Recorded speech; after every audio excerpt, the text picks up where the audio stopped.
Most people believe that growing your own food requires money up front. They think you need to buy seeds, soil fertilizer tools, and all sorts of supplies before you can harvest a single vegetable. I believed that too for a long time, and it kept me from starting sooner than I should have. But 2 years ago, I decided to test a different approach. I wanted to see if I could build a productive food garden without spending any money at all. Not $100, not $50, not even $10, absolutely zero. What happened next changed my entire understanding of what a backyard can produce and how little it actually costs to feed yourself when you know what you are doing.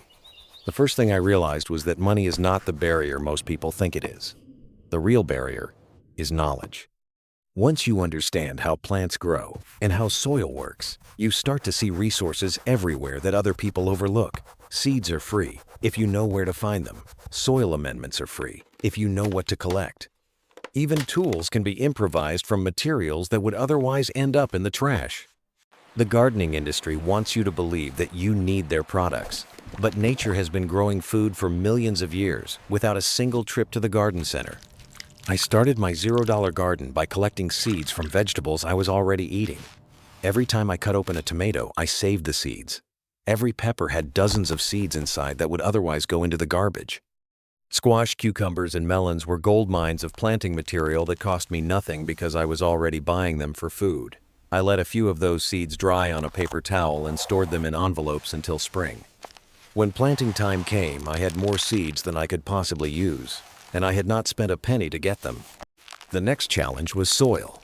My backyard had compacted clay that seemed impossible to grow anything in. Most people would have bought bags of garden soil or compost to fix the problem, but I took a different approach. I started collecting organic matter from everywhere I could find it. Leaves piled up in my neighbors' yards every fall, and most people were happy to let me take them away. Grass clippings appeared on curbs every week during summer free for anyone willing to load them up.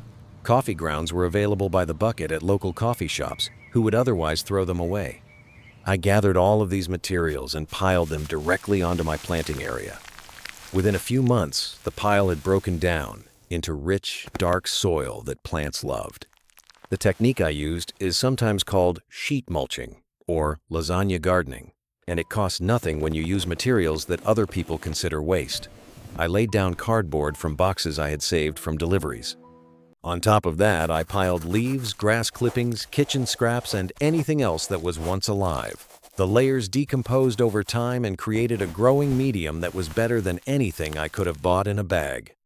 The earthworms moved in and did the mixing for me. The fungi spread through the organic matter and created networks that would feed my plants for years. All of this happened without any financial investment, just time and attention. Water was the next consideration.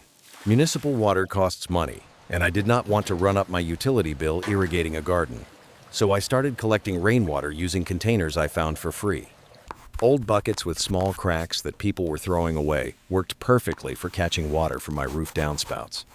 I positioned them strategically around my yard and let nature fill them up. During rainy seasons, I had more water than I needed, and during dry spells, I had enough stored to keep my plants alive. The system was simple, and it turned a resource that falls from the sky into the irrigation supply I needed. For tools, I looked at what I already had and what I could find without buying anything new. An old kitchen fork worked for loosening soil around seedlings. A broken broom handle became a dibber for making planting holes. A piece of wood served as a straight edge for creating rows. I did not need fancy equipment because the work itself was simple. Plants do not care whether you plant them with a $50 trowel or a stick you found on the ground. They only care about soil, water, and sunlight. And those things were all available to me for free.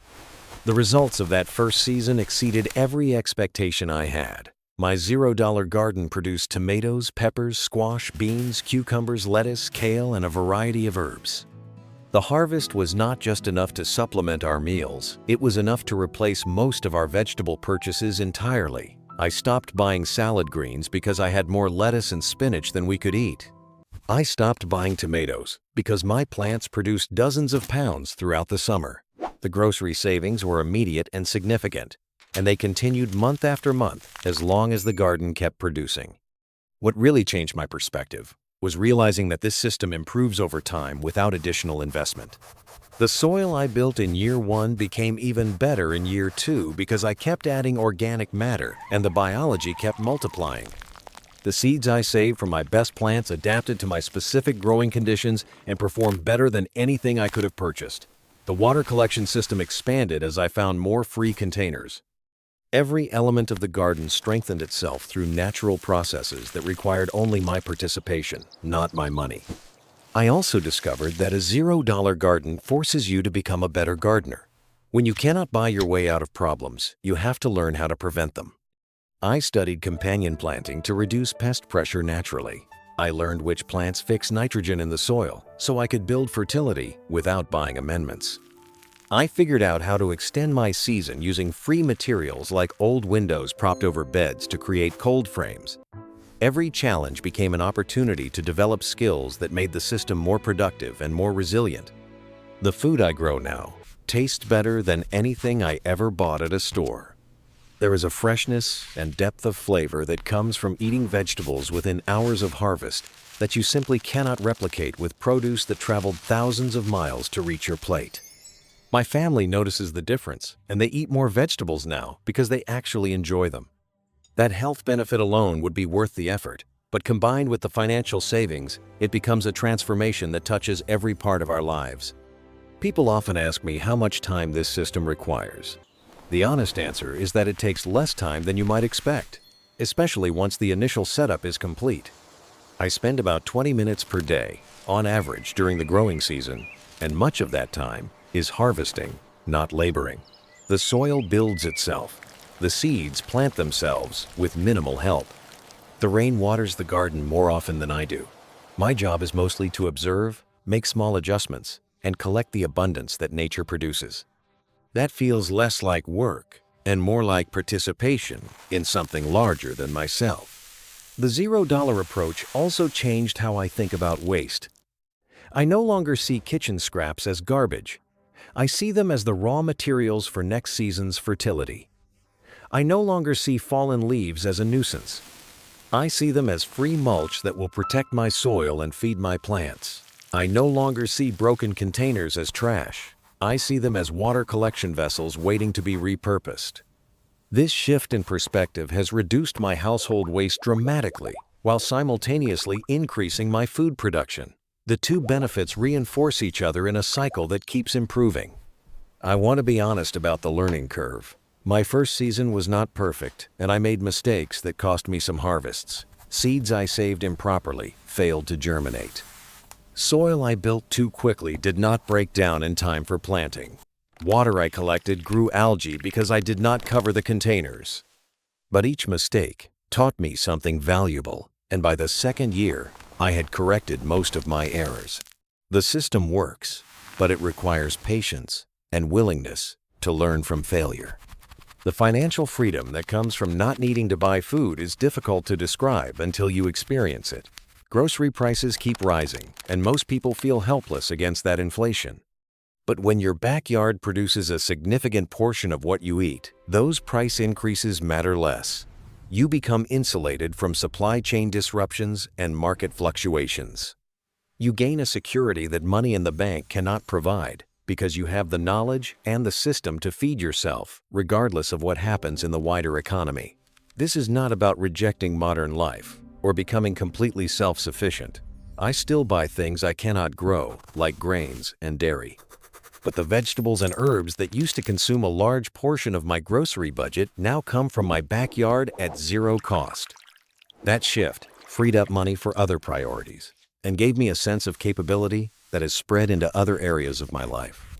If I can grow food for free, what else can I do that I previously thought required money? So, if you have been waiting to start a garden because you think you cannot afford it, I want you to reconsider that belief. The resources are already around you, waiting to be collected and combined. The knowledge is available to anyone willing to learn. The only investment required is your time and attention. And the return on that investment is food security that lasts for years. Start today with whatever you have, and let your backyard become the free food source it was always capable of being. The journey begins with a single step, and that step costs you nothing but the decision to move forward. Once you begin, You will discover resources you never noticed before and skills you never knew you had. Your backyard is waiting to provide for you and your family in ways that will surprise you season after season. Trust the process and let nature show you what is possible when you stop spending and start observing. The abundance has always been there, hiding in plain sight, and now you have the knowledge to unlock it without ever reaching for your wallet again. This is freedom in its truest form, and it belongs to anyone willing to embrace it.